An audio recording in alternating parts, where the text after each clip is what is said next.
The rumblings of a leadership contest. Is it a case of when, not if?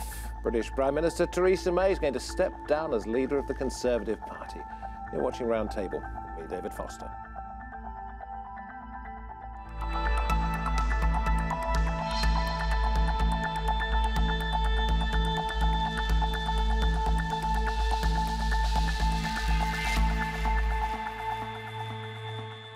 A lot of the talks of a Tory crisis with rumours of a divided party and a plot to show Theresa May the outside of number 10. Then there's the resignation in the last few hours of Defence Secretary Sir Michael Fallon after allegations of inappropriate sexual behaviour. Are the Conservatives in a mess? And if Theresa May were to go, would that solve that problem?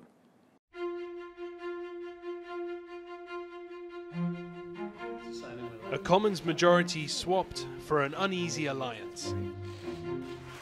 Surging support for the opposition, and Brexit negotiations at a standstill. Most working people worse off, young people pushed into record levels of debt, 1 million elderly people not getting essential care, our NHS at breaking point. Mr. Speaker, this government is more interested in fighting amongst themselves than in solving these problems. Is Theresa May a leader on the way out? And is anyone waiting to replace her? The early days of her premiership were cautiously optimistic. I think probably the country will be very pleased. I've never voted Tory in my life, but I like her. She will have my full support. But before long, cracks started to show. A resurgent Labour Party capitalised on a dismal election campaign. It's a result which has put the Tories on notice and Labour on the threshold of power. Brexit negotiations have shown feeble progress. Mais nous sommes loin encore d'atteindre le moment. Il nous faudra plusieurs semaines, voire plusieurs mois, où nous pourrons constater des progrès suffisants sur les principes de ce retrait ordonné.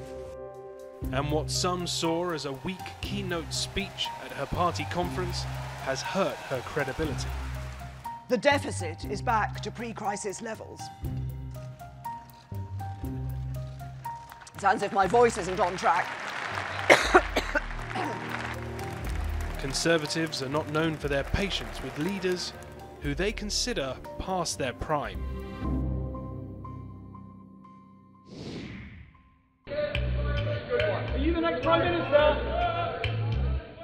The media is speculating on potential replacements. She took this party to its highest share of the vote in any election in the last 25 years. Boris Johnson, Foreign Secretary, face of the Leave campaign and former Mayor of London. I have to say, I view all of this talk about the leadership, as it were, as the height of self-indulgence. David Davis, Brexit Secretary. His seat at the EU negotiating table puts him in a strong position.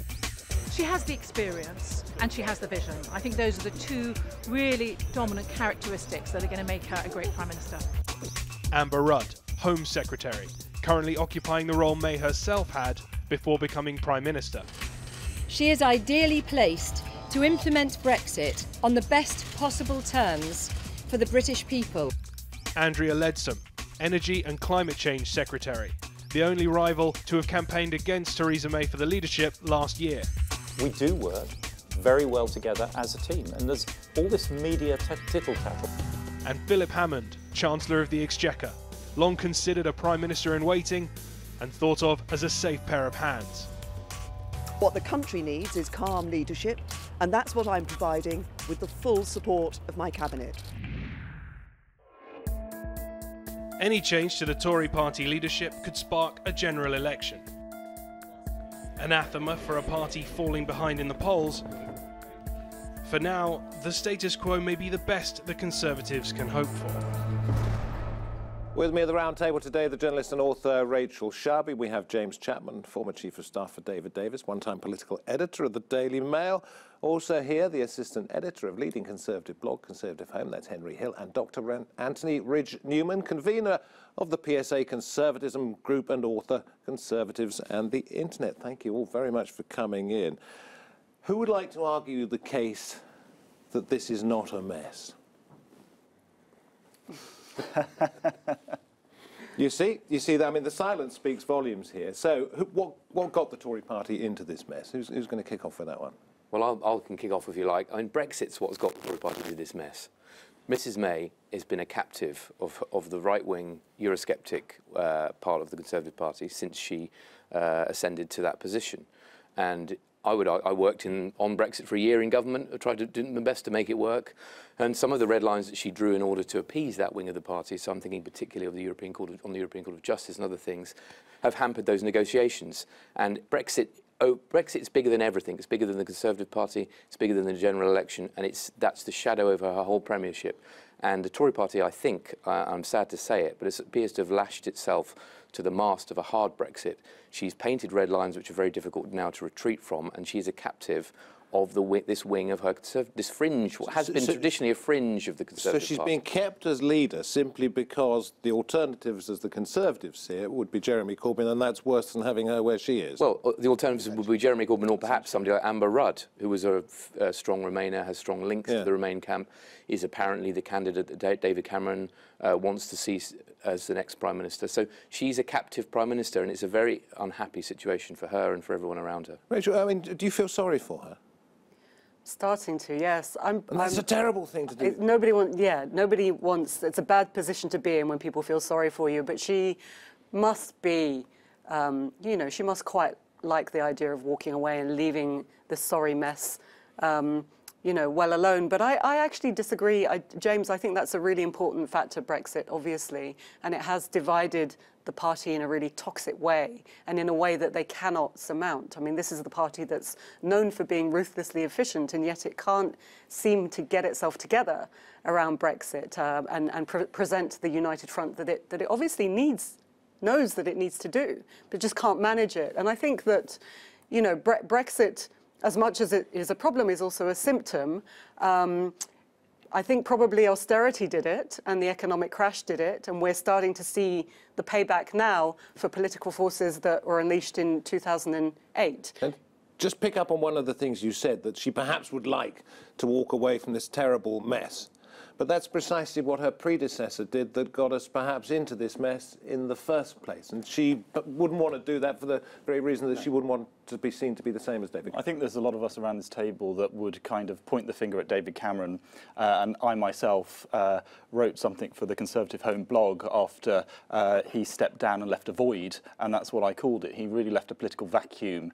And into that we had strong calls from Nicola Sturgeon, SNP, about more independence claims, that type of thing. And, you know, we had then the leadership election, which was a bit of a mess for the Conservative Party. If David Cameron had stayed on for a little bit longer and seen a bit more of a transitional phase into the mess that he made, I don't think we would necessarily Michael be... Howard did after Michael Howard. Exactly. The reason David Cameron became leader of the Conservative Party in the first place is because when Michael Howard lost the 2005 election, he stayed on long enough to steady the ship and give people time to sort of gather their thoughts. Instead, the Conservative Party was plunged straight into a leadership election at the same time as the government was suddenly committed to Brexit, for which David Cameron had done absolutely no preparation. See, what I'm trying to work out here is what's different, and you say it's Brexit, because 'twas ever thus with the Tories, wasn't it? I mean, we had Maggie and the Wets. She despised an awful lot of members of her cabinet. We had John Major and the Bastards.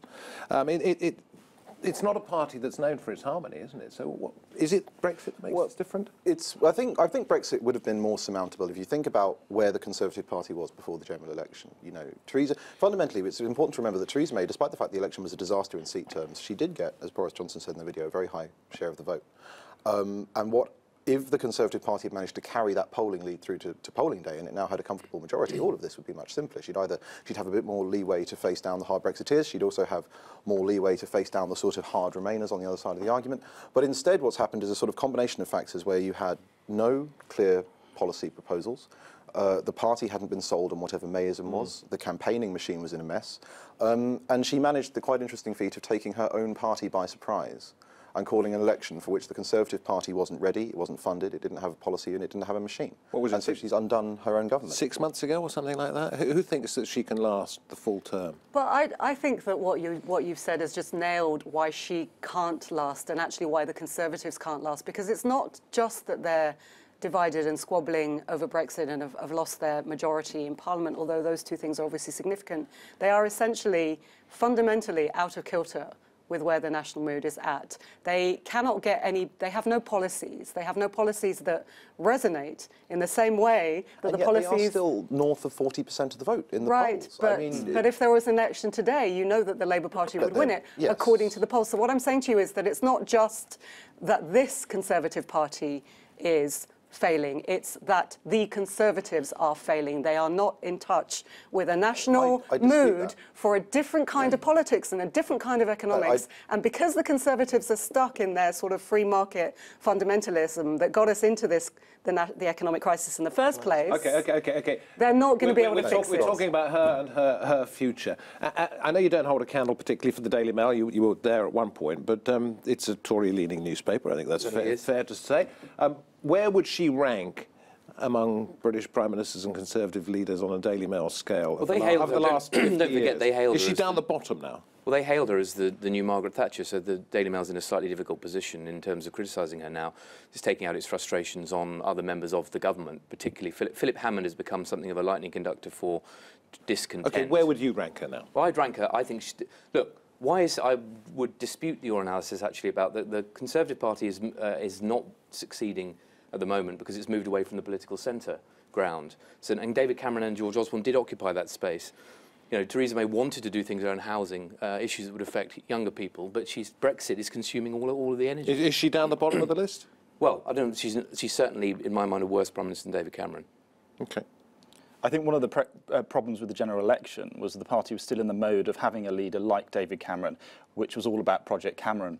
Theresa May isn't such a telegenic politician, so when they framed the whole election around her as a leader of the party, they forgot about the other aspects, the policies, and they went from being described as strong and stable to weak and wobbly within the matter of weeks. And is what happened with Michael Fallon, his resignation because of inappropriate behaviour, is it symptomatic of the malaise within the Tory party? Well, it becomes easier for a media storm to when a government is weak, as this one is, it becomes much easier for everyday events to overtake it. And even Conservative MPs, Tory MP called Gary Streeter is saying this is reminding him of the 92 to 97 Parliament when you had malaise in the party, you had a government unable to command a majority. Let's not forget that. We haven't discussed that yet. This is a government that doesn't actually have a Commons majority. It's very difficult to get anything done. But I think the key difference with the Daily Mail, and this has come back to the point you made, is the fact that even though the Conservative Party is suffering an enormous string of sort of acute, tactical, short-term crises, mishaps, and everything's going wrong that could possibly go wrong, if you compare its position in the polls and compared to where it was in the 1990s, it's a fundamentally different strategic position. So if you imagine, say, the ideal scenario is that Theresa May lasts till 2019, so you have the formal Brexit handover, and then you have a leadership election where new faces come in. So none of the people in that video there, because you want a generational shift. And then if you look at international examples of what happens when a party gets a new leader, it can actually recover its position very, very quickly, especially if you've spent 2 years doing some thinking about what you're going to do on housing and what you're going to offer young people. So I think that it's certainly possible that this could be an absolute calamity for the Conservative Party, but I don't think it's nailed in like it was in the 1990s. You're three Conservatives sitting here trying to identify the problems with the Conservative Party. It's her, it's the optics, it's the lack of majority, it's Brexit, but you're operating within a paradigm that is broken. So you can't actually... You're shouting down empirical evidence about the position of the Conservative Party in the country. We're at 40+% of the vote. I'm not shouting anyone down. I'm just explaining to you that necessarily you are operating within a certain paradigm, which I'm not in. But that paradigm is not creating the polling figures on which this analysis is based. My perspective is going to be quite different, and my perspective outside... Who's going to replace her? Let's stop it there. Who's going to replace her? Because the funny thing is, I took a look at the New Statesman article about half an hour before we came on air. 7 contenders they put out there, and 3 of those contenders are on the so-called Westminster list, which is part of what Michael Fallon's fallen foul of. You know, the new probity at Westminster, Pestminster, as it's called. And 3 of those, Dominic Raab, Damien Green, Rory Stewart, denying a lot of it, but they're there. So there's a mess when it comes to a successor. We should say Rory Stewart's the researcher named. Absolutely. Has come on the record. She has said it's complete nonsense. An awful lot on that list, which is either unsubstantiated or either. But nevertheless, the list is there, and these people were named on it. Well, I don't think that appearing on the list in Rory Stewart's, in the way that Rory Stewart has, would prove a barrier if he went for the leadership. I think that if or Justin Tomlinson, for example, I'm not saying he's going for leader, but Justin Tomlinson, who's there for a relationship which is both consensual and entirely public. As is Amber Rudd. Yeah, precisely. Yeah. Although Kwasi Kwarteng isn't, and it was with each other. Yes, but it's I think if there's rumours of serious misbehaviour, that's obviously different. But I think we should clarify that simply being on the list wouldn't necessarily disqualify you. I think the question of who replaces her depends on when she goes. Because if she goes now or before Brexit, it'll probably be one of the cabinet. Does Boris want her to go now, then? Of course he does. Yeah, this is his last shot. Boris has got one last shot. Absolutely. His last shot is a leadership election that's about Brexit. No, he's not. Well, he's with the membership. If Boris can get through to the MPs, don't forget this is another problem the Conservative Party has. It has a dying, ageing membership. We learned at the last Tory Party conference the average age was, I think, 72. So it's an old and narrow membership. It's down below 100,000. And if Boris gets through to the final 2, they'll want a Brexiteer. If Theresa May goes before 2019, it will have to be a leaver. And there are only really two who are in the frame in that position in my mind. That's David Davis, my old boss, and Boris. If she goes later, as I would agree with your analysis, then I think that question is wide open. And there are some very talented new Conservative MPs. So we'll talk about that talent in just a moment. Are there moves, therefore, as we suggested in our introduction, for her to be ousted as soon as possible by the people or their supporters that you mentioned, perhaps David Davis or Boris Johnson? Are they manoeuvring? I don't think there's an appetite in the party at the moment. I think the media are making this into much more than it is because it makes a good story, and we've seen that with Theresa May since the election. Don't forget Grant Shapps, former Conservative Party chairman, had collected around about 30 names, and so there was the idea that there's not serious discontent in the party with what's happening. I think is wrong. Does that have enough momentum to get rid of her before Brexit? You've got to counterbalance that against as I've talked earlier on about this group of Eurosceptic Conservative MPs who want her in place until Brexit is delivered, and they are determined that she stays there. She has a Praetorian Guard. She doesn't have that in the cabinet. She's very odd. She doesn't have very many close allies, but her Praetorian Guard is very unusually on the back benches. There's people like Jacob Rees-Mogg, Ian Duncan-Smith, Bernard Jenkin, and the European Research Group. Exactly, this group of hardcore Eurosceptic MPs who know she will deliver what they believe to be a clean Brexit, and she will stay there. But if you talk to party members, a lot of party members want her to stay. They don't necessarily think she's the best leader for the moment, but they want to see Brexit through, and they want her to be the person. You think about the history of Conservative Party leadership contest, where whoever it is that's wielded the knife never gets to wield the crown. You would never see a backlash stronger against whoever it is that takes down Theresa May, because you saw how the backbenchers treated Grant Shapps and his sort of band of followers. The membership don't want an election. Was there somebody sort of laying a false trail, though? I mean, perhaps he believed it would happen, maybe he didn't. This is why they got called a zombie government, isn't it? Because they're stuck in this situation where they have a leader that is completely untenable. She's too weak. She doesn't have a majority. She lost her mandate. She has no policy. She's constantly, every week in Parliament, the agenda is being set by the opposition. Now, you have that on the one hand, and on the other hand, you have absolutely no capacity for someone else to replace her. So it's this zombie state. And I just want to remind you that, it's one thing for the Conservative Party to be falling apart so spectacularly, but it is an absolute irresponsibility to be doing so while in government.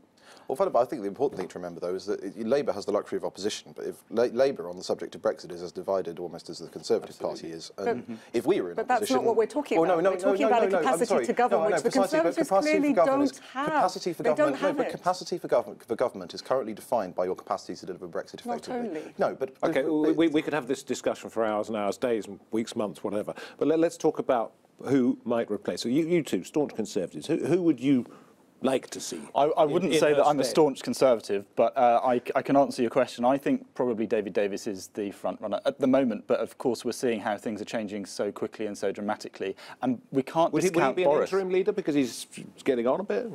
It's possible, but I think, you know, we can't discount Boris because up until recently, he's had such a strong following within the party. And if you go out on Conservative campaigns and observe the kind of following that Boris gets, you know, it's well beyond what I've seen, even with David Cameron at his most popular. So there is still a very strong support within the party for Boris. And it depends on the mechanisms of the leadership election on how that would turn out. I'm sincerely hoping that we have a leadership election after 2019 and it's somebody who... If it's next week, who would you like? Oh, good Lord. Oh, yeah. Not standing. Not standing. Yeah, not in this case. I can't know. The Cameroon fantasy is Ruth Davidson, of course, who we haven't mentioned yet, but she, you know... Her path to the leadership is... Depends when it happens. Yeah, precisely. Yeah. But George Osborne's out of the picture. Are we I think grown on he's that? enjoying journalism too much. And Ruth Davidson has always said that she's the leader of the Scottish Party, her place is in Scotland, and she would never come to Westminster. So she hasn't said that. No, she hasn't said that. I've been in a place where she has. The leadership is actually very clear, which is that after the next Scottish election, she takes the Scottish Conservatives as far as she can. She'll have been in post for 10 years. She then steps down as leader, she'll need a Scottish seat. She takes a Scottish seat at the general election in 2022. And then she's in a position to contest a subsequent leadership election. So Ruth Davidson for next leader but one. We're talking about maybe late 2020s. Yeah. Next leader but one, Ruth Davidson, a serious contender. But now, no. Well, they can't possibly change the leader now. It would be absurd. They're in the middle of Brexit negotiations. They've just had an election, and that again is the problem.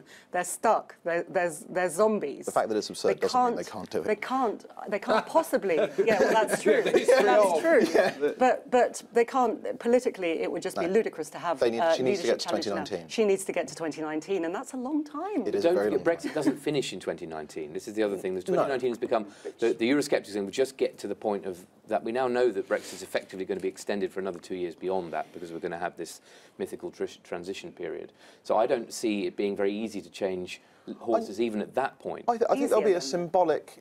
Whatever actually... The transitional phase will obviously happen, but in 2019 there will be a symbolic something... all our MEPs will lose their seats. There'll be some signing of a document or other. And it will be easier sort of visually and presentationally to say, right, I have got us this far.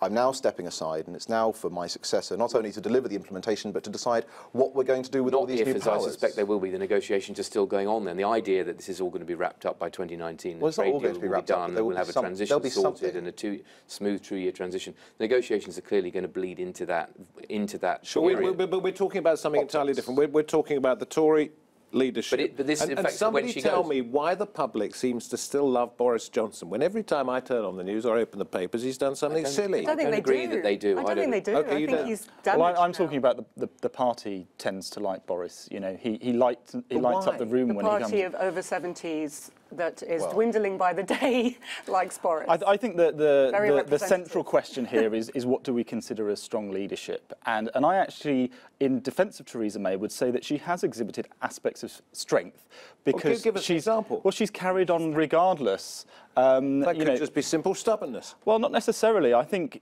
after the election result, she was clearly very upset. Then we had the difficulties that she had at the party conference. But she's obviously got a central belief that she is the person to carry the party through in the Brexit negotiations, not just the party but the country. I think she looks utterly miserable. She does. In the job, and she has a sense of duty. I'm not sure that she thinks.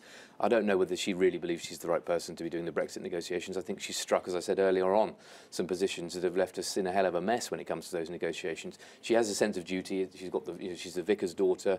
She'll carry on. She said she'll carry on as long as they want me to. But I would argue that sense of duty is a strength. Okay, is it Theresa May's fault? We're really fault? grasping for straws if we're going to portray that as but strength. we're in different times. She's completely compromised as a leader. We all know that. It's no secret. Rachel, it's just that there's no alternative. But we're in a we don't have very much time. Okay, would it have been the same if somebody else had led the Conservative Party? In other words, is this Theresa May's fault, or would it have happened whatever? Well, that depends entirely on who. If we'd ended up with going through exactly the same process, but we'd had a leader who was better adapted to a presidential campaign, possibly. But remember, the Conservative Party's high position in the polls in the first place, they owed it to the fact that Theresa May was incredibly popular. As a presidential campaigner. Yeah, I'm talking about when she was elected leader. If somebody else had taken the job, would the country and the party still be in the same mess? The irony is, I'm speaking to someone who fought the Remain campaign when I was working for George Osborne. Actually, if the Prime Minister had been a Leaver, if it had been Boris Johnson or David Davis, they wouldn't have felt the necessity to strike these red lines. So to say that the European Court of Justice can have no reach whatsoever, even if it's over. I mean, we are leaving the European Open Skies Agreement, which enables us all to fly on a holiday to the south of France or Spain every year, because there's a theoretical jurisdiction for the European Court of Justice, is bonkers. But a leaver would not have felt the necessity to strike those red lines, and I think that the negotiations will be going rather better, actually, ironically, if we'd had a staunch leaver who would have just wouldn't have struck these poses. Quick thoughts, we've got about a minute left. Will she still be here in a year? I'm not sure that she will, but I think that, you know, that there wouldn't have been a possibility for there to be a leaver in charge, because the election showed there's absolutely no mandate for that. The population You will have to carry on that conversation outside the studio. Will she still be here in a year? I think she'll be here to see through Brexit. Same. I can't see the party getting rid of her. That's extraordinary. OK, well, we have 40 seconds to go. Does somebody want to sing the praises of Theresa May at the moment, or shall we have another silence towards the end of the programme? Well, I'll do the opposite. I think Theresa May's in this difficult situation because she called a general election. And had we had a more charismatic leader, someone like Boris, the country might have responded differently. She's admitted herself she's not a great campaigner. She didn't get that involved in general elections. And what the party needs now is, after Theresa May, a good campaigner that can pull it back together. Thank you all very, very much indeed. We shall see. You, the viewers at home or wherever you're watching this, don't know that on the camera on the auto cue it's got the word goodbye, which means it's time for me to say farewell. But I'm wondering if perhaps it should actually just have a question mark after it, considering what we've been discussing. Goodbye. We shall see. From me, David Foster, and all of my guests on Roundtable. Thanks for watching. Bye-bye.